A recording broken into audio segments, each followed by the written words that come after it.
This one goes straight out to the homies in the Minolta gang. I don't know why I do this. I don't know. Do I think it's funny? No, I don't. So why do I even try? Anyway, for realsies, there's a lot of people out there that love Minoltas. Rightfully so. They're good cameras, durable, inexpensive. Minolta, like, it's a good camera. Except for the electronic ones, which I think I've talked about enough at this point. I'm talking more about the SRTs. That series of cameras, pretty solid. There is, however, a few issues, as there are with any cameras, really. That's something that you should be aware of. And I might have touched on this before in a previous video, so apologies if this just feels like a redo, so to speak, but I do think it's important to mention and maybe highlight this a little bit more. So, like, Minolta gang beware is probably going to be the title of the video. So I want to point something out, something you might not know. Here we have an SRT 101, and you'll say, wait a minute, that doesn't look right. And I would say, you got it. It's in pieces. I got a bunch of cameras, basically. This was one of them, SRT 101. This was actually one of the reasons I bought the lot of cameras, because I know that even if this camera won't work, it's definitely worth it for parts. Anyway, so the thing I always like tell people to check when they get an SRT is this. You want this to move this way and then bounce back. This one wasn't doing that, so I'm like, all right. There's a number of reasons why that could be. If it moves over here and just sticks, it's likely because there's some gunk buildup under here. But my old boss said, all you have to do is loosen these and then it'll move properly. Do not do that. Don't do that. Do not do that. Like, yeah, you can get it to move, but this is your lens mount. You don't want your lens to be wobbly on there. Do not loosen these screws, okay?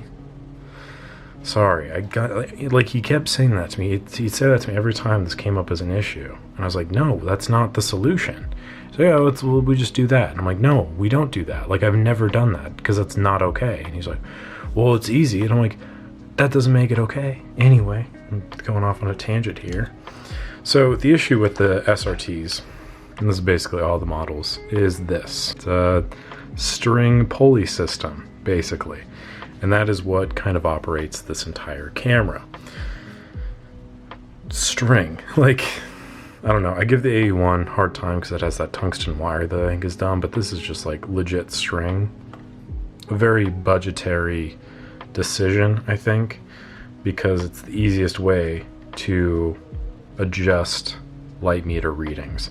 So basically the tension here pulls on this disc here, which then affects this disc here, which moves all the way around here to your shutter speed and your ASA dial there. And then that pulls under to the bracketing system at the bottom of the viewfinder here, and then goes over to your galvanometer here. And now the other weird thing about these, because it's a Minolta, there's a lot of weird things, is that this is your light meter, basically. These are your two CDS cells that are like implemented into the prism itself, whereas in every other system, they reside back here. On this, they sit up here. I believe this is the high and this is the low. Don't quote me on that though. But anyway, so all of those inputs then read out into here. It's a whole thing. This one is broken because the string is detached. You can tell that this has no tension. Ergo, dead in el water.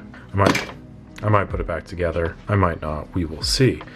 But the point being is, this is just something that if you are looking to buy a Minolta, that's one thing you want to check for immediately. And then other things such as, like, does it work on all the different speeds? Because the other weird thing about these, this right here, this little system, this is your slow shutter speed system. So if you're firing on anything that is 1/30th of a second down to 1 second, then it is going to engage this system here. And a lot of the Minoltas have little like dents and dings in the bodies because they were kind of inexpensive.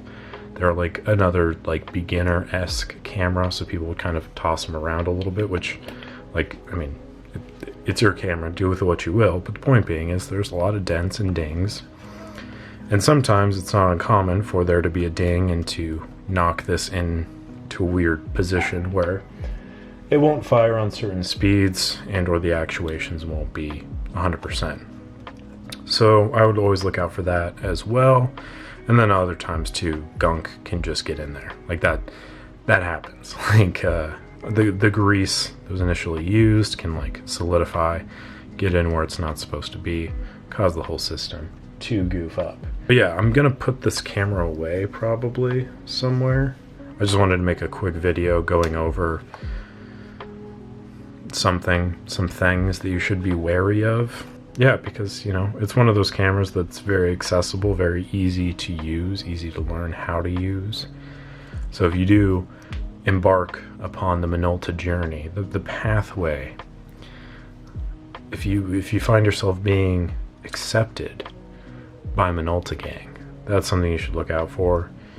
And yeah, I don't know, have fun, enjoy it if you do. Like I said, like, great cameras. I'm gonna say this now and probably till the end of time: best shutter sound in the game, bar none, hands down. No camera has a better shutter sound. And I'm like iffy on a lot of opinions that I have, but this is one that I will stand by because it is just perfect, full-bodied, crisp. Good stuff. Anyway, that's all. Stupid. This is the stupidest shit. Alright, I'm gonna leave it there. Thanks for watching. Like the video if you enjoyed it. Comment down below if you have any questions, if there was anything that I missed. If you want to get this social security number, comment that too. I will, the first one to comment it gets it, so. Alright, cool. Thanks for watching. Catch you on the next one.